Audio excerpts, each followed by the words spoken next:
എല്ലാവർക്കും ദിശ അക്കാഡമിയുടെ പുതിയൊരു വീഡിയോയിലോട്ട് സ്വാഗതം. അപ്പം ഇന്നത്തെ ക്ലാസ്സിൽ നമ്മൾ ഡിസ്കസ് ചെയ്യാൻ പോകുന്നത് സോളാർ സിസ്റ്റം പാർട്ട് 2 ആണ്. പാർട്ട് 1 നമ്മൾ ഓൾറെഡി അപ്ലോഡ് ചെയ്തിട്ടുണ്ട്.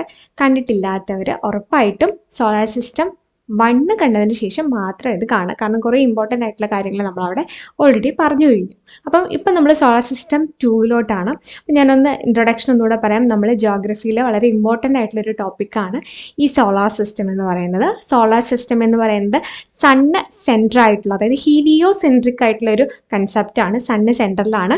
അതുപോലെ 8 പ്ലാനറ്റ്സുകൾ ഈ സണ്ണിനെ ചുറ്റി ഒരു ഫിക്സ്ഡ് പാത്തിൽ ഇങ്ങനെ റൊട്ടേറ്റ് ചെയ്യുന്നുണ്ട്. അതിനെ നമ്മൾ ഓർബിറ്റ് എന്നാണ് പറയുന്നത്. അപ്പം ഈ പ്ലാനറ്റുകൾ മൂവ് ചെയ്യുന്നുണ്ട്, അത് സ്വന്തമായിട്ട് റൊട്ടേറ്റ് ചെയ്യുന്നുണ്ട്. അതിൻ്റെ ഫലമായിട്ട് ഒരുപാട് കാര്യങ്ങൾ നടക്കുന്നുണ്ട്. ഇനി ആ പ്ലാനറ്റുകൾക്ക് കുറേ പ്രത്യേകതകളുണ്ട്. ആ പ്ലാനറ്റുകൾ എന്തൊക്കെയാണ് ആ പ്രത്യേകത എന്നുള്ളതൊക്കെയാണ് നമ്മൾ പഠിക്കുന്നത്. അപ്പം നമ്മൾ സാറ്റേൺ വരെ ഓൾറെഡി ഡിസ്കസ് ചെയ്ത് കഴിഞ്ഞു. അപ്പോൾ ഈ ടോപ്പിക്കിൻ്റെ പ്രത്യേകത നമ്മൾ കഴിഞ്ഞ വീഡിയോയിൽ പറഞ്ഞിട്ടുള്ളതാണ്. എല്ലാ എക്സാമിനും CGL ആയിക്കോട്ടെ, അതേപോലെ SSC എക്സാമുകളെല്ലാം എടുക്കാം. ഞാനൊരു പർട്ടിക്കുലർ എക്സാം എന്ന് പറയുന്നില്ല. പിന്നെ റെയിൽവേ എക്സാമുകൾക്കാണെങ്കിലും PSC UPSC തുടങ്ങിയവയ്ക്ക് എല്ലാത്തും ജോഗ്രഫിയിൽ ഇമ്പോർട്ടൻ്റ് ആണ്. ജോഗ്രഫി തന്നെ ഇമ്പോർട്ടൻ്റ് ആണ്. അതിൽ ഇമ്പോർട്ടൻ്റ് ആണ് നമ്മുടെ ഈ സോളാർ സിസ്റ്റം എന്ന് പറയുന്നത്. അപ്പം നമ്മൾ കഴിഞ്ഞ ക്ലാസ്സിൽ അവസാനിപ്പിച്ചിടത്ത് നിന്നും നമുക്ക് പുതിയൊരു ക്ലാസ് തുടങ്ങാം. ഇത് ക്ലാസ് നമ്മൾ തുടങ്ങുന്നതിന് മുൻപ് ഞാനൊരു കാര്യം പറയാം.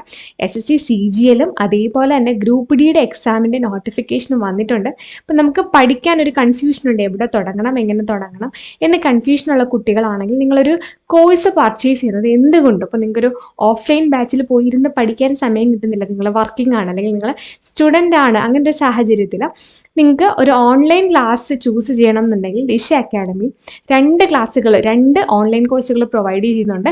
SSC CGL കോഴ്സുകളും അതേപോലെ തന്നെ ടർബോ എന്ന പേരിൽ RRB ഗ്രൂപ്പ് ഡിക്ക് ഒരു കോഴ്സും പ്രൊവൈഡ് ചെയ്യുന്നുണ്ട്. അപ്പോൾ ഡീറ്റെയിൽസിന് വേണ്ടിയിട്ട് നിങ്ങൾ ഈ കാണുന്ന നമ്പറിൽ കോൺടാക്ട് ചെയ്ത്, നിങ്ങൾ ജസ്റ്റ് ഈ വീഡിയോ ഒന്ന് പോസ്റ്റ് ചെയ്ത് ഈ നമ്പർ നോട്ട് ചെയ്തിട്ട് ഒന്ന് കോൺടാക്ട് ചെയ്താൽ മതി. ഈ കോഴ്സിൻ്റെ ഡീറ്റെയിൽസ് എല്ലാം പറയും. ലൈവ് അതുപോലെ തന്നെ റെക്കോർഡഡ് ക്ലാസ്സുകളുണ്ട്, ഓൺലൈൻ മെൻറ്ററിങ്ങും എല്ലാം അവൈലബിൾ ആണ്. അപ്പം അതൊന്ന് ശ്രദ്ധിക്കുക കേട്ടോ. ടർബോയും അതേപോലെ തന്നെ SSC CGL കോഴ്സിൻ്റെ കാര്യങ്ങളും നിങ്ങൾക്ക് നല്ല ഹെൽപ്ഫുൾ ആയിട്ടുള്ള 2 കോഴ്സുകളാണ്, ഓൺലൈൻ കോഴ്സുകളാണ് ഈ CGL കോഴ്സും അതേപോലെ തന്നെ ഗ്രൂപ്പ് ഡിയുടെ. അപ്പം നമുക്ക് നമ്മുടെ ക്ലാസ്സിലോട്ട് വരാം. നമ്മൾ സാറ്റേൺ കഴിഞ്ഞു കഴിഞ്ഞാൽ ഇനിയുള്ളത് യുറാനസ് ആണ്. ഇനിയുള്ളത് ആരാണ്? യുറാനസ് ആണ്. ഓക്കെ, അപ്പോൾ യുറാനസ് എന്ന് പറയുന്നത് നമ്മുടെ സണ്ണിൽ നിന്നും 7th പ്ലാനറ്റ് ആണ് അല്ലേ, 7ാമത് കിടക്കുകയാണ്. സെക്കൻഡ് ലാസ്റ്റ് പ്ലാനറ്റ് എന്ന് വേണമെങ്കിൽ നമുക്ക് പറയാം അല്ലേ, സെക്കൻഡ് ലാസ്റ്റ് പ്ലാനറ്റ് തന്നെയാണ് യുറാനസ് എന്ന് പറയുന്നത്. അപ്പോൾ യുറാനസിനെ പറ്റി പറയുകയാണെങ്കിൽ യുറാനസിന്റെ പ്രത്യേകത എന്ന് പറയുന്നത് എന്താണ്? 98 ഡിഗ്രി ആംഗിൾ ഇൻക്ലൈൻഡ് ആയിട്ടുള്ള ഒരു പ്ലാനറ്റ് ആണ് യുറാനസ് എന്ന് പറയുന്നത്. അതേപോലെ തന്നെ ഹൈഡ്രജനും ഹീലിയവും മീഥേനുമാണ് ഇതിൻ്റെ അറ്റ്മോസ്ഫിയറിലുള്ളത്. നമ്മൾ സണ്ണ് പഠിച്ചപ്പോൾ നമ്മൾ സണ്ണിനകത്ത് പറഞ്ഞിട്ടുണ്ട്, സണ്ണിൻ്റെ മെയിൻ ആയിട്ടുള്ള എലമെന്റ്സ് ഹൈഡ്രജനും ഹീലിയവുമാണ്. ഇവിടെ യുറാനസ് പഠിക്കുമ്പോൾ ജസ്റ്റ് നമ്മൾ എന്താ പഠിക്കുന്നത്? മീഥേനും കൂടി അതിനകത്തുണ്ട്. അപ്പം 3 എലമെന്റ്സുകൾ നമ്മൾ ആ ഓർത്ത് വെച്ച് പഠിക്കുക. സണ്ണിനെ കൂടാതെ ഒരു മീഥേനും കൂടി അഡീഷണൽ ഉണ്ട് എന്ന് വെച്ച് പഠിക്കുന്നത് നിങ്ങൾക്ക് കുറച്ചുകൂടെ ഈസി ആയിട്ട് തോന്നും. അപ്പോൾ ഹൈഡ്രജൻ, ഹീലിയം, മീഥേനാണ് യുറാനസിന്റെ അറ്റ്മോസ്ഫിയറിൽ ഉള്ളത്. ഓക്കെ അല്ലേ? അപ്പം ഇതിൻ്റെ ഈ സണ്ണിൽ നിന്നും അകലും തോറും പ്ലാനറ്റ്സിന് പൊതുവെ ടെമ്പറേച്ചർ, അതായത് ചൂട് കുറവായിരിക്കും. ഇപ്പം മെർക്കുറി, വീനസ്, എർത്ത് ഈ പ്ലാനറ്റ്സുകളെ കമ്പയർ ചെയ്ത് നോക്കുമ്പോൾ ഇനി വരുന്ന പ്ലാനറ്റുകൾക്ക് ചൂട് പൊതുവെ കുറവായിരിക്കും. കാരണം സണ്ണിൽ നിന്നും കൂടുതൽ ഡിസ്റ്റൻസ് അവർ അകലെയാണ് അല്ലേ. അപ്പം it is very cold due to its great distance from the sun. സണ്ണിൽ നിന്നും വളരെയധികം കൂടുതലാണ്, ഡിസ്റ്റൻസ് കൂടുതലായതുകൊണ്ട് തന്നെ ഇതെന്താണ്? നല്ല കോൾഡ് ആയിട്ടുള്ള പ്ലാനറ്റ് ആണ്. This planet appears greenish in colour. Important ആയിട്ടുള്ള പോയിന്റ് ആട്ടോ. ഈ പ്ലാനറ്റ് ഏത് കളറിലാണ് കാണപ്പെടുന്നത്? ഗ്രീനിഷ് കളറിലാണ് കാണപ്പെടുന്നത്. Because of the presence of methane gas in the അറ്റ്മോസ്ഫിയറിൽ മീഥേൻ ഗ്യാസ് ഉള്ളത് കൊണ്ടാണ് യുറാനസിന് ഗ്രീനിഷ് കളർ കൊടുക്കുന്നത്. അപ്പോൾ ഗ്രീനിഷ് പ്ലാനറ്റ് ഏതാണെന്ന് ചോദിച്ചു കഴിഞ്ഞാൽ അത് യുറാനസ് ആണ്. അത് എന്തുകൊണ്ടാണ് അങ്ങനെ ഗ്രീൻ കളറിൽ കാണപ്പെടുന്നത് എന്ന് ചോദിച്ചു കഴിഞ്ഞാൽ അതിനകത്ത് മീഥേൻ്റെ പ്രസൻസ് ആണെന്ന് ആലോചിക്കുക. യുറാനസിനും റിംഗ് ഉണ്ട്, നമ്മൾ ആ പിക്ചറിനകത്ത് കണ്ടാൽ മനസ്സിലാവും. അതേപോലെ തന്നെ 27 സാറ്റലൈറ്റുകളും ഉണ്ട്. 27 സാറ്റലൈറ്റുകളും ഉണ്ട്. അതേപോലെ തന്നെ യുറാനസിന് റിങ്ങും ഉണ്ട്. Uranus is the first planet to have been discovered by the use of telescope. Telescope ഉപയോഗിച്ച് കണ്ടുപിടിച്ച ആദ്യത്തെ ഗ്രഹം കൂടിയാണ് നമ്മുടെ യുറാനസ്. ഓക്കെ അല്ലേ? അപ്പോൾ യുറാനസ് 98 ഡിഗ്രി ചെരിഞ്ഞാണ്. ഹൈഡ്രജനും ഹീലിയവും മീഥേനുമാണ് പ്രധാനപ്പെട്ട എലമെന്റ്സുകൾ. ഒരു ഗ്രീൻ കളറാണ്, വളരെ കോൾഡ് ആണ്. ഗ്രീൻ കളറിന് കാരണം മീഥേന്റെ പ്രസൻസ് ആണ്. അതേപോലെ തന്നെ എത്രയാണ് റിങ്സ് ഉണ്ട്, 27 സാറ്റലൈറ്റുകൾ ഉണ്ട്. യുറാനസ് ആണ് ടെലിസ്കോപ്പ് യൂസ് ചെയ്ത് കണ്ടുപിടിച്ച ആദ്യത്തെ planet. Okay, last 8th planet ആയിട്ടുള്ള നെപ്റ്റ്യൂൺ ആണ് കേട്ടോ. ഈ നെപ്റ്റ്യൂൺ എന്ന് പറയുന്നത് 8th പ്ലാനറ്റ് ആണെന്നറിയാം. കോൾഡസ്റ്റ് പ്ലാനറ്റ് ആണ്. ഏകദേശം 16 അവർ എടുത്തിട്ടാണ് ഇത് സ്വന്തമായിട്ട് റൊട്ടേറ്റ് ചെയ്യുന്നത്. അതുപോലെ തന്നെ 165 വർഷം എടുത്തിട്ടാണ് ഈ സണ്ണിനെ ഇത് റിവോൾവ് ചെയ്ത് വരുന്നത്. കോൾഡസ്റ്റ് പ്ലാനറ്റ് ആണ്. കാരണം ഏറ്റവും അകലെയാണ്, സണ്ണിൽ നിന്നും വളരെ അധികം അകലെ നിൽക്കുന്നത്. അതായത് ബാക്കിയുള്ള പ്ലാനറ്റുകളെ വെച്ച് കമ്പയർ ചെയ്യുമ്പോൾ നെപ്റ്റ്യൂൺ ആണ് ഏറ്റവും കൂടുതൽ ദൂരം നിൽക്കുന്നത്. 14 നാച്ചുറൽ സാറ്റലൈറ്റുകളുണ്ട്. 14 നാച്ചുറൽ സാറ്റലൈറ്റുകളുണ്ട്. 14 നാച്ചുറൽ സാറ്റലൈറ്റുകളും റിങ്സുകളും. ഈ റിങ് അങ്ങനെ സാറ്റലൈറ്റിന്റെ കേസ് ചില വേരിയേഷൻ ഉണ്ട്. അതായത് ഈ റെയിൽവേ എക്സാമുകളുടെ കീ അതിനകത്തുള്ള ഈ ആൻസർ ആണ് ഞാൻ പറയുന്നത്. എന്ന് വെച്ചാൽ അതിൻ്റെ സാറ്റലൈറ്റ് ആണ്. ചിലതിൽ നോക്കുമ്പോൾ നമുക്ക് എന്താണ് കുറച്ച് വേരിയേഷൻ ഉണ്ടാവും. ഈ ആർട്ടിഫിഷ്യലും കൂടെയൊക്കെ ചേരുമ്പോൾ നമുക്ക് ഇപ്പം നമ്മൾ പറയുന്ന ആ നമ്പേഴ്സ് ജസ്റ്റ് ഒന്ന് ഓർത്ത് വെച്ചാൽ മതി. നെപ്റ്റ്യൂണിൻ്റെ കേസിൽ 14 ആണ് കേട്ടോ. കീയിലുള്ളതുപോലെ ഞാൻ പറയാണ് 14 നാച്ചുറൽ സാറ്റലൈറ്റുകളാണ് ഉള്ളത്. Neptune is surrounded by methane rings of sub zero temperature. നെപ്റ്റ്യൂണിന് എന്തുണ്ട്? മീഥേൻ്റെ റിങ്ങുകളുണ്ട്. നെപ്റ്റ്യൂണിനും മീഥേൻ്റെ റിങ്ങുകളുണ്ട്. അപ്പം നമുക്ക് ഈ 8 പ്ലാനറ്റിനെയും നമ്മൾ ഭയങ്കര ഡീറ്റെയിൽ ആയിട്ടൊന്നും അല്ല പറയുന്ന കാര്യം. നമുക്ക് ഇതൊരു യൂട്യൂബ് ക്ലാസ് ആണ്, ഇതെടുക്കുന്നതിൽ പരിമിതിയുണ്ട്. അപ്പോൾ നമ്മുടെ ഓൺലൈൻ ക്ലാസ്സുകളൊക്കെ ആണെങ്കിൽ നമ്മൾ ഇതിനെ ഒരു വളരെയധികം ഡീറ്റെയിൽ ആയിട്ട് പോയി നമുക്ക് ജോഗ്രഫി ഭയങ്കരമായിട്ട് പഠിക്കല്ല. എന്നാലും നമുക്കൊരു കുറച്ചുകൂടെയൊക്കെ കാര്യങ്ങൾ നമ്മൾ ഇതിൻ്റെ ഓൺലൈൻ ക്ലാസ്സുകളിൽ എടുക്കും. നമുക്ക് ഇതൊരു ജനറൽ ക്ലാസ് ആണ്. ജനറലി നമുക്ക് വേണ്ടിയിട്ടുള്ള ഇമ്പോർട്ടൻ്റ് കാര്യങ്ങളൊക്കെ ഒന്ന് പറഞ്ഞു പോകുന്നത് എന്ന് മാത്രമേ ഉള്ളൂ. നമ്മുടെ സമയപരിധി കൊണ്ട് നമുക്ക് കുറച്ച് കാര്യങ്ങളൊക്കെ ഇതിനകത്ത് നമുക്ക് ഇൻക്ലൂഡ് ചെയ്യാൻ പറ്റുള്ളൂ. അപ്പം നെപ്റ്റ്യൂണിനെ സംബന്ധിച്ചിട്ട് കുറച്ച് കാര്യമാണ്. ഇപ്പം ഇനിയും ക്വസ്റ്റ്യൻ പേപ്പറൊക്കെ നോക്കുമ്പോൾ നമുക്ക് കുറച്ച് കാര്യങ്ങൾ കൂടി കുറച്ച് കാര്യങ്ങൾ കൂടി നമുക്ക് അതിനകത്തൊന്ന് മനസ്സിലാവും. പ്രീവിയസ് ഇയർ ക്വസ്റ്റ്യൻസ് നമ്മൾ ഏതൊരു ക്ലാസ് ആണെങ്കിലും നമ്മൾ പഠിക്കുമ്പം നമുക്കാണെങ്കിൽ പ്രീവിയസ് ഇയർ ക്വസ്റ്റ്യൻസും കൂടി അനലൈസ് ചെയ്യുമ്പോഴാണ് നമുക്ക് അതിനകത്തുനിന്ന് കൂടുതൽ കാര്യങ്ങൾ മനസ്സിലാവുന്നത്. അപ്പം അതും കൂടി നിങ്ങൾ ശ്രദ്ധിച്ചോ. ക്ലാസ്സുകളെല്ലാം കണ്ടു കഴിഞ്ഞിട്ട് നിങ്ങൾ ഏതെങ്കിലും ഒരു ബുക്ക് വാങ്ങിച്ചിട്ട് ഇപ്പം SSCക്ക് അതേപോലെ തന്നെ മറ്റേ റെയിൽവേ എക്സാമുകൾക്കും പിനാക്കിളും നല്ലൊരു ഓപ്ഷനാണ് കേട്ടോ. കാരണം ഓൾമോസ്റ്റ് എല്ലാ പ്രീവിയസ് ഇയർ ക്വസ്റ്റ്യനും അതിനകത്ത് ഇൻക്ലൂഡ് ചെയ്തിട്ടുണ്ടായിരിക്കും. അപ്പോൾ അത് നിങ്ങൾക്ക് ആ ഒറ്റ ടെക്സ്റ്റ് ബുക്ക് തന്നെ മേടിച്ച് കഴിഞ്ഞാൽ നിങ്ങൾക്ക് ഓൾമോസ്റ്റ് എല്ലാ എക്സാമുകൾക്കും യൂസ്ഫുൾ ആണ്. അപ്പം നെപ്റ്റ്യൂണും നമ്മൾ കഴിഞ്ഞു. പക്ഷേ നമുക്കറിയാം പണ്ട് നമ്മളൊക്കെ ചെറുതിലൊക്കെ വിചാരിച്ചിരിക്കുന്നത്, അല്ലെങ്കിൽ നമ്മൾ ചെറുതിലെ പഠിക്കുന്ന സമയത്ത് നമ്മളോട് പറഞ്ഞിട്ടുണ്ട് 9 പ്ലാനറ്റ് ആയിരുന്നു ഉണ്ടായിരുന്നത്. പക്ഷേ അത് 2006 ഇപ്പം 2006 മുന്നേ പഠിച്ചവരാണെങ്കിൽ അവരെന്തായിരിക്കും പഠിച്ചിട്ടുണ്ടാവുക? 2006 മുന്നേ ഉള്ളവർ 9 പ്ലാനറ്റ് എന്നാണ് പഠിച്ചിട്ടുള്ളത്.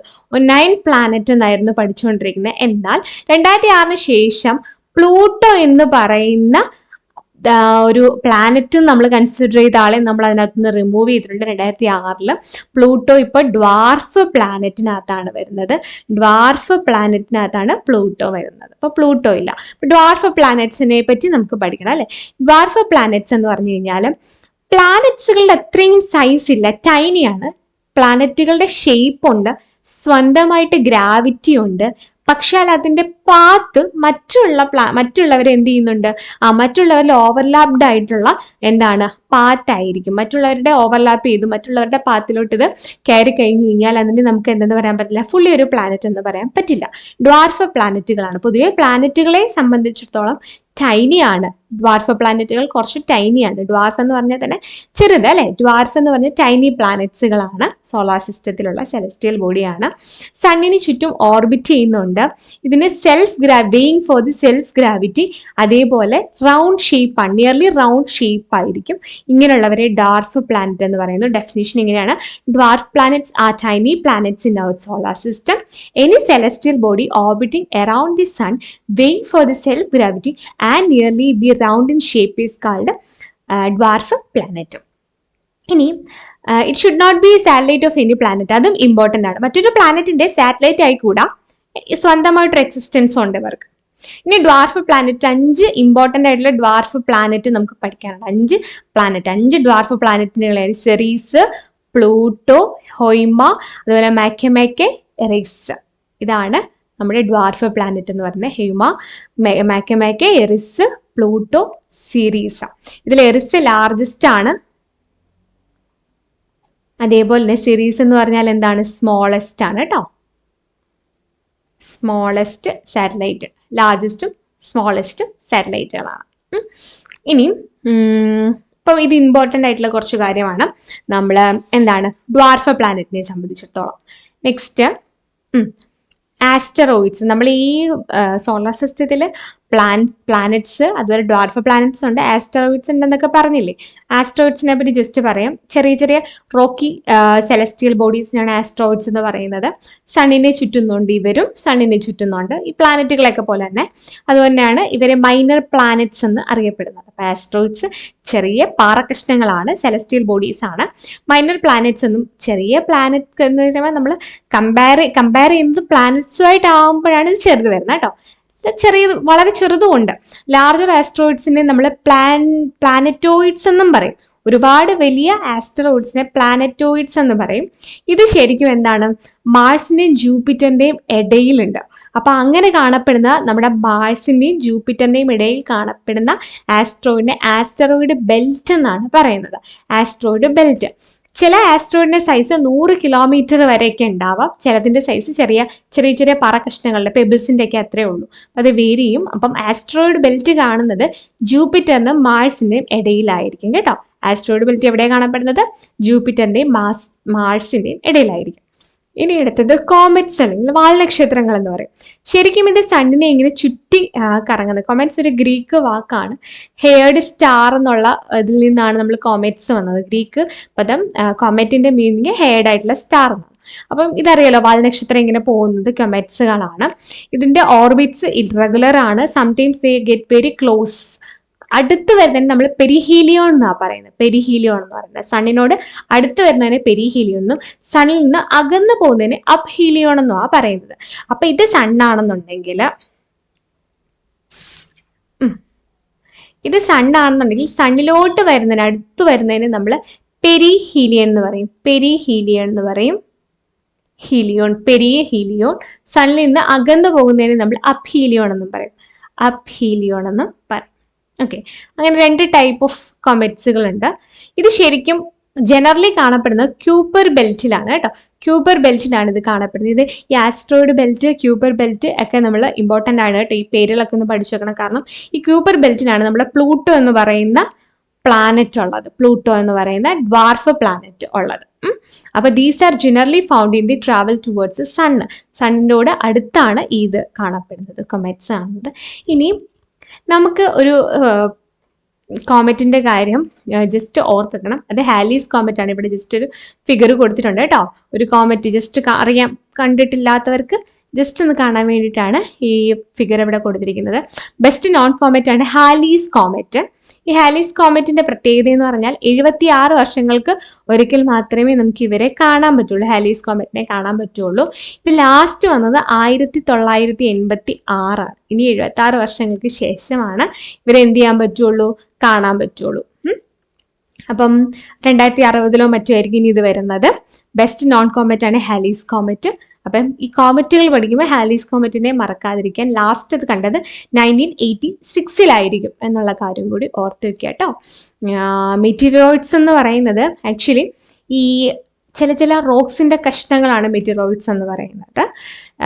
Removed part of rocks mainly from asteroid belt. Asteroid ബെൽറ്റിൽ നിന്ന് വരുന്ന റോക്സിന്റെ റിമൂവ്ഡ് പാർട്സിനെയാണ് നമ്മൾ പറയുന്നത് എന്താണ് മീറ്ററോയിഡ്സ് എന്ന് പറയുന്നത്. ഇത് നമ്മുടെ അറ്റ്മോസ്ഫിയറിൽ കയറി കഴിഞ്ഞ് ഇതിന്റെ സൈസ് കുറച്ചും കൂടി ചെറുതാകും. അതിനെ മീറ്റിയോഴ്സ് എന്നും ആണ് പറയുന്നത്. അപ്പം അതിനകത്ത് അത്രയും കാര്യങ്ങളെ നമ്മൾ പറയുന്നുള്ളൂ. ജസ്റ്റ് ഈ കാര്യങ്ങളൊക്കെ നമ്മൾ ഇതിൻ്റെ എന്താണ് എന്ന് അറിഞ്ഞു വെക്കാനാണ് ഡ്വാർഫ് പ്ലാനറ്റ്, അതുപോലെ തന്നെ കോമറ്റ്സ്. പിന്നെ നമ്മൾ ഈ ക്വസ്റ്റ്യൻസ് ഒക്കെ ഡിസ്കസ് ചെയ്യുമ്പോൾ ബാക്കി കാര്യങ്ങളൊക്കെ കുറച്ച് നോക്കാം കേട്ടോ. അപ്പം നമ്മൾ ഈ 2 ക്ലാസ്സുകളിലുമായിട്ട് കുറേ ജനറൽ കാര്യങ്ങൾ, ഈ പ്രീവിയസ് ഇയർ ക്വസ്റ്റ്യനിൽ നിന്ന് കുറച്ച് കാര്യങ്ങൾ ഇതിനകത്ത് നമ്മൾ ഓർത്തിരിക്കേണ്ട. നമ്മുടെ ഈ ഇതൊക്കെ ചോദിച്ചിട്ടുണ്ട്. കോമറ്റിന്റെ കാര്യമൊക്കെ ചോദിച്ചിട്ടുണ്ട്. കോമറ്റ് ഹെയർഡ് സ്റ്റാർ എന്നാട്ടോ നമ്മുടെ ഗ്രീക്കിൽ കോമറ്റിന്റെ മീനിങ്. അതേപോലെ തന്നെ കോസ്മോളജി ചോദിച്ചിട്ടുണ്ട്. പ്ലാനറ്റ്സിന്റെ ക്ലാസിഫിക്കേഷൻ ചോദിച്ചിട്ടുണ്ട്. നമ്മൾ ആൻഡ്രോമേഡ ഗാലക്സിനെ പറ്റി പറഞ്ഞിട്ടുണ്ടായിരുന്നു. അതായത് നമ്മുടെ മിൽക്കി വേക്ക് അടുത്ത് ചേർന്നുള്ള ഈ സോളാർ സിസ്റ്റത്തിന് അടുത്തുള്ള ഗാലക്സിയാണ് ആൻഡ്രോമേഡ ഗാലക്സി. അതേപോലെ തന്നെ സോളാർ സിസ്റ്റത്തിന് അടുത്തുള്ള സ്റ്റാർ ഏതാണെന്ന് ചോദിച്ചു കഴിഞ്ഞാൽ അത് പ്രോക്സിമ സെഞ്ചുറി ആണ് കേട്ടോ. നിയറസ്റ്റ് സ്റ്റാർ ഏതാന്ന് ചോദിച്ചു കഴിഞ്ഞാൽ, ഇതൊക്കെ ജനറൽ ഉള്ള ക്വസ്റ്റ്യൻ ആണ്. നിയറസ്റ്റ് സ്റ്റാർ ഏതാന്ന് ചോദിച്ചു കഴിഞ്ഞാൽ പ്രോക്സിമ സെഞ്ചുറി ആണ് നിയറസ്റ്റ് സ്റ്റാർ. നമുക്ക് നമ്മുടെ സോളാർ സിസ്റ്റത്തിൽ സണ്ണാണ് ഏറ്റവും അടുത്തുള്ളത്. സോളാർ സിസ്റ്റത്തിന്റെ അടുത്തുള്ള സ്റ്റാർ ഏതാന്ന് ചോദിച്ചു കഴിഞ്ഞാൽ എന്താണ്? പ്രോക്സിമ സെഞ്ചുറി ആണ് കേട്ടോ. അത് ജസ്റ്റ് ആലോചിക്കാം. പിന്നെ നമ്മൾ യുറാനസ് പഠിച്ച സമയത്ത് യുറാനസിനകത്ത് ഞാനൊരു പോയിന്റ് വിട്ടിട്ടുണ്ട് കേട്ടോ. യുറാനസിന്റെ ഒരു പോയിന്റ് നമ്മൾ നോക്കുമ്പം യുറാനസിന്റെയും റൊട്ടേഷൻ എന്ന് പറയുന്നത് റിട്രോഗ്രേഡ് ആണ്. നമ്മൾ വീനസിന്റെ കേസ് പറഞ്ഞതുപോലെ തന്നെ ഈസ്റ്റ് ടു വെസ്റ്റ് ആണ് റൊട്ടേഷൻ.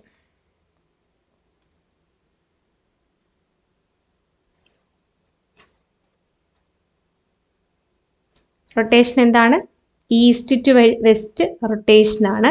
ആരുടെ എന്ന് പറയുന്നത്? നമ്മുടെ യുറാനസിന്റെയും അതേപോലെ തന്നെ യുറാനസിന്റെയും അതിലെ ക്ലോക്ക് വൈസ് റൊട്ടേഷൻ എന്ന് നമുക്ക് പറയാം. ഇല്ലേ റിട്രോഗ്രേഡ് എന്താണ് റൊട്ടേഷൻ എന്ന് നമുക്ക് പറയാൻ പറ്റും കേട്ടോ. റിട്രോഗ്രേഡ് റൊട്ടേഷൻ ആണ്. അതേപോലെ ഈസ്റ്റ് ടു വെസ്റ്റ് റൊട്ടേഷൻ എന്നോ ക്ലോക്ക് വൈസ് റൊട്ടേഷൻ എന്നൊക്കെ പറയാം. വീനസിന് യുറാനസിന്. ഓക്കെ, ഓൾമോസ്റ്റ് നമുക്ക് ഇനി ക്വസ്റ്റ്യൻ നോക്കാം കേട്ടോ. ഈ സോളാർ സിസ്റ്റം പഠിച്ചു കഴിഞ്ഞിട്ട് നമ്മൾ കണ്ണു അടച്ച് പഠിക്കേണ്ട കുറച്ച് ക്വസ്റ്റ്യൻസ് ആണ്. വളരെ ബേസിക് ആയിട്ടുള്ള സോളാർ സിസ്റ്റത്തിലെ ബേസിക് ആയിട്ടുള്ള ക്വസ്റ്റ്യൻസ് ആണ് ഇപ്പൊ പറയുന്ന. ഒരു 19 ക്വസ്റ്റ്യൻസ് വരുന്നുണ്ട് കേട്ടോ. ജസ്റ്റ് നിങ്ങൾ ഇങ്ങനെ എപ്പോൾ ചോദിച്ചാലും പറയാൻ പറ്റുന്ന കുറച്ച് ക്വസ്റ്റ്യൻ ആണ് കേട്ടോ. ബിഗ്ഗസ്റ്റ് പ്ലാനറ്റ് ഏതാണ്? സോളാർ സിസ്റ്റത്തിൽ ഏറ്റവും വലിപ്പം കൂടി, ഏറ്റവും കൂടുതൽ ഗ്രാവിറ്റി ഉള്ള, ഏറ്റവും കൂടുതൽ വലിപ്പമുള്ള ഏതാണ് പ്ലാനറ്റ് എന്ന് ചോദിച്ചു കഴിഞ്ഞാൽ ആൻസർ നിങ്ങൾ എന്ത് പറയും? Biggest planet. നിങ്ങൾ ഒരു സെക്കൻഡ് നിങ്ങൾ ആ ആൻസർ മനസ്സിൽ വിചാരിക്കണം. ബിഗ്ഗസ്റ്റ് പ്ലാനറ്റ് എന്ന് കേൾക്കുമ്പോഴേ നിങ്ങളുടെ കയ്യിൽ ആൻസർ ഉണ്ട്. ഞാൻ ആൻസർ പറയാണ്. അതെന്താണ്? ജൂപ്പിറ്റർ ആണ് കേട്ടോ. ജൂപ്പിറ്റർ ആണ്.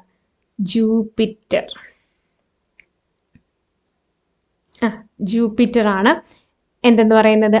ബിഗ്ഗസ്റ്റ് പ്ലാനറ്റ് എന്ന് പറയുന്നത്. രണ്ടാമത്തെ ക്വസ്റ്റ്യൻ, സ്മോളസ്റ്റ് പ്ലാനറ്റ് എന്നല്ല, പ്ലാനറ്റ് സ്മോളസ്റ്റ്. വലിപ്പം കൂടിയത് ജൂപ്പിറ്റർ ആണെങ്കിൽ വലിപ്പം കുറവാരാണ്? ആൻസർ മനസ്സിൽ വന്നു എന്ന് ഞാൻ വിശ്വസിക്കുന്നു. സ്മോളസ്റ്റ് പ്ലാനറ്റ് എന്ന് പറയുന്നത് മെർക്കുറിയാണ്. ഓക്കെ, അടുത്തത് ബ്രൈറ്റസ്റ്റ്, നല്ല ബ്രൈറ്റ് ആയിട്ടുള്ള പ്ലാനറ്റ് ഏതാ? ബ്രൈറ്റസ്റ്റ് പ്ലാനറ്റ് എന്ന് പറയുന്നത് ആരാണ്? Brightest planet. ഓക്കെ, ആൻസർ പറയാം. വീനസ് ആണ് ബ്രൈറ്റസ്റ്റ് പ്ലാനറ്റ്. ബ്രൈറ്റസ്റ്റ് സ്റ്റാർ കേട്ടോ, ഇത് നമ്മൾ ഇവിടെ മെൻഷൻ ചെയ്തിട്ടില്ല, ഇത് ഇമ്പോർട്ടൻ്റ് ആണ്. ഇവിടെ ബ്രൈറ്റസ്റ്റ് പ്ലാനറ്റ് വരുമ്പോൾ കൂടെ നമ്മൾ ബ്രൈറ്റസ്റ്റ് സ്റ്റാർ ഡോഗ് സ്റ്റാർ ആണെന്ന് ആലോചിക്കുന്നത് കേട്ടോ. Dog star. Planet having maximum number of satellite. Maximum number of, ഏറ്റവും കൂടുതൽ സാറ്റലൈറ്റ് ഉള്ളത് ആർക്കാണ്? സാറ്റേണിനാണ്. സാറ്റേണിന് 146 പഠിക്കുക. ജൂപ്പിറ്റർ 95 നോക്കുക. മാർസ് 2 നോക്കുക. അതേപോലെ തന്നെ എർത്ത് 1. മെർക്കുറിക്കില്ല, മെർക്കുറിക്ക് നോ. അതേപോലെ വീനസിനും ഇല്ല. പിന്നെ ആരാളുള്ളത്? യുറാനസ് 27, നെപ്റ്റ്യൂണ് 14. ഇത് ജസ്റ്റ് ഒന്ന് ആലോചിക്കുക കേട്ടോ. ഇത് ഓർത്ത് വയ്ക്കാം. അടുത്ത ക്വസ്റ്റ്യൻ, കോൾഡസ്റ്റ്, ഏറ്റവും തണുപ്പ് കൂടിയ പ്ലാനറ്റ്. ഏറ്റവും തണുപ്പ് കൂടിയ പ്ലാനറ്റ് സൂര്യനിൽ നിന്ന് ഏറ്റവും അകലെയുള്ളതായിരിക്കും. ആരാണ് ആൻസർ? നെപ്റ്റ്യൂൺ ആണ് answer. Biggest satellite of solar system അറിയാലോ, ജൂപ്പിറ്ററിന്റെ സാറ്റലൈറ്റ് ആണ് ബിഗ്ഗസ്റ്റ് സാറ്റലൈറ്റ് എന്ന് പറയുന്നത്. പേര് ഗാനിമേഡ്. ഇതൊക്കെ ഇമ്പോർട്ടൻ്റ് ആണ്. ഗാനിമേഡ്. അടുത്ത സ്മോളസ്റ്റ് സാറ്റലൈറ്റ് ആരാണ്? മാഴ്സിന്റെ ഡെയ്മോസ് ആണ് സ്മോളസ്റ്റ് സാറ്റലൈറ്റ് എന്ന് പറയുന്നത്. ബ്ലൂ പ്ലാനറ്റ്, വളരെ വളരെ അറിയേണ്ട ഒരു ആൻസർ ആണ്. ബ്ലൂ പ്ലാനറ്റ് ആരുടെയാണ്? നമ്മുടെ പ്ലാനറ്റ് ആയിട്ടുള്ള എർത്ത് ആണ് കേട്ടോ. ആൻസർ എർത്ത് ആണ്. അടുത്ത റെഡ് പ്ലാനറ്റ് ഏതാണ്? മാഴ്സ് ആണ് റെഡ് പ്ലാനറ്റ് എന്ന് പറയുന്നത്. നെക്സ്റ്റ്, സിസ്റ്റർ ഓഫ് എർത്ത് എന്നോ അല്ലെങ്കിൽ ട്വിൻ ഓഫ് എർത്ത് എന്നോ ഒക്കെ പറയുന്ന ആരെയാണ്? ട്വിൻ ഓഫ് എർത്ത്, എർത്തിന്റെ സിമിലർ ആയിട്ടുള്ള സൈസ് ആണ് ആർക്ക്? വീനസ്. സോ ആൻസർ വീനസ് ആണ്. മോർണിംഗ് സ്റ്റാർ, ഈവനിങ് സ്റ്റാർ എന്നറിയപ്പെടുന്നത് ആരാണ്? വീനസ് ആണ്. അതേപോലെ തന്നെ ഹോട്ടസ്റ്റ് സ്റ്റാർ, ഏറ്റവും കൂടുതൽ ചൂട് കൂടിയത് ഹോട്ടസ്റ്റ് പ്ലാനറ്റ്, അതും ആരാണ്? നമ്മുടെ വീനസ് ആണ്. ഗ്രേറ്റസ്റ്റ് ആവറേജ് ഡെൻസിറ്റി ഉള്ളത് ആർക്കാ അറിയാവോ? എർത്താണ് കേട്ടോ, എർത്താണ്. ലോവസ്റ്റ് ആവറേജ് ഡെൻസിറ്റി ഉള്ളത് ആർക്കാണ്? സാറ്റേൺ ആണ്. സാറ്റേൺ ആണ് ലോവസ്റ്റ് ആവറേജ്. നമ്മൾ വെള്ളത്തിനെക്കാട്ടിലും കൂടുതൽ ഡെൻസിറ്റി, കുറവ് ഡെൻസിറ്റി ആണെന്ന് സാറ്റേൺ കേസിൽ പറഞ്ഞിട്ടുണ്ടല്ലോ. ഹോട്ടസ്റ്റ് പ്ലാനറ്റ് വീനസ് ആണ്, നമ്മൾ ഓൾറെഡി പറഞ്ഞിട്ടുണ്ട്. ഡീപ്പസ്റ്റ് ഓഷ്യൻസ് ഉള്ളത്, ഡീപ്പസ്റ്റ് ഭയങ്കര ഗർത്തങ്ങൾ ഉള്ളത് എവിടെയാണെന്ന് ചോദിച്ചാൽ അത് ജൂപ്പിറ്റർ ആണ് കേട്ടോ. ജൂപ്പിറ്ററിലാണ്. സ്ട്രോങ്ങസ്റ്റ് മാഗ്നറ്റിക് ഫീൽഡും ജൂപ്പിറ്ററിനാണുള്ളത്. ഇനി റിട്രോഗ്രേഡ് റൊട്ടേഷൻ അല്ലെങ്കിൽ റെവല്യൂഷൻ ഉള്ള, റൊട്ടേഷൻ അല്ല കേട്ടോ, റിട്രോഗ്രേഡ് റെവല്യൂഷൻ. ഞാൻ എവിടെയെങ്കിലും റൊട്ടേഷൻ എന്ന് പറഞ്ഞിട്ടുണ്ടെങ്കിൽ നിങ്ങൾ ശ്രദ്ധിക്കുക, റെവല്യൂഷൻ ആണ്, കിഴക്ക് നിന്നും പടിഞ്ഞാറോട്ട് പോകുന്നത് കേട്ടോ. റെവല്യൂഷൻ ആണ്, സൂര്യനെ ചുറ്റിയാണ് പോകുന്നത് ഈസ്റ്റിൽ നിന്നും വെസ്റ്റിലോട്ട്. സോ ഇത് 2 പേരുണ്ട്, ഇതിന്റെ 2 ആൻസർ ഉണ്ട്. അത് നിങ്ങൾ കമന്റ് ചെയ്യുക കേട്ടോ. നമ്മൾ ഈ ക്ലാസ്സിൽ ഇങ്ങനെ പറഞ്ഞിട്ടുണ്ട്, ആ 2 ആൻസറും നിങ്ങൾ കമന്റ് ചെയ്യുക. റിട്രോഗ്രേഡ് റെവല്യൂഷൻ കാണിക്കുന്ന 2 പ്ലാനറ്റുകളെ പറ്റി നമ്മൾ കഴിഞ്ഞ ക്ലാസ്സിലും ഈ ക്ലാസ്സിലുമായിട്ട് പറഞ്ഞിട്ടുണ്ട്. 2 ക്ലാസ്സിലെയും ഇമ്പോർട്ടൻ്റ് ആണ്. അപ്പം അതും കൂടി നമ്മൾ എന്ത് ചെയ്യുക? നോട്ട് ചെയ്ത് വെക്കുക. അപ്പോൾ ഇത്രയും ക്വസ്റ്റ്യൻസ് നമ്മൾ വളരെ ബേസിക് ആയിട്ടുള്ള ക്വസ്റ്റ്യൻസ് പഠിക്കണം കേട്ടോ. വേറെ എന്തറിഞ്ഞില്ലെങ്കിലും ഇത്രയും ക്വസ്റ്റ്യൻ ആൻസർ അറിയാമെന്ന് നിങ്ങൾ ഉറപ്പ് വരുത്തുക. വളരെ ബേസിക് ആയിട്ടുള്ള കുറച്ച് ക്വസ്റ്റ്യൻസ് ആണ് ഇതിനകത്ത് ഉള്ളത്. സോ നമ്മുടെ ഇന്നത്തെ ക്ലാസ്സിൽ നമ്മൾ ഇത്രയും കാര്യങ്ങളെ ഇൻക്ലൂഡ് ചെയ്യുന്നുള്ളൂ. അപ്പം നമ്മുടെ സോളാർ സിസ്റ്റത്തിൻ്റെ ഒരു ജനറൽ ഐഡിയ ഈ ക്ലാസ്സിൽ നിന്ന് കിട്ടിയെന്ന് ഞാൻ വിശ്വസിക്കുന്നു. എക്സാമിന് വേണ്ടിയിട്ട് നിങ്ങൾക്ക് ഈ ക്ലാസ്സുകൾ ഉറപ്പായിട്ടും ഗുണം ചെയ്യും. അപ്പം നിങ്ങൾ നന്നായിട്ട് പഠിക്കുക. All the best. അപ്പോൾ ഇന്നത്തെ ക്ലാസ് ഞാൻ ഇവിടെ വൈൻഡ് അപ്പ് ചെയ്യാണ്.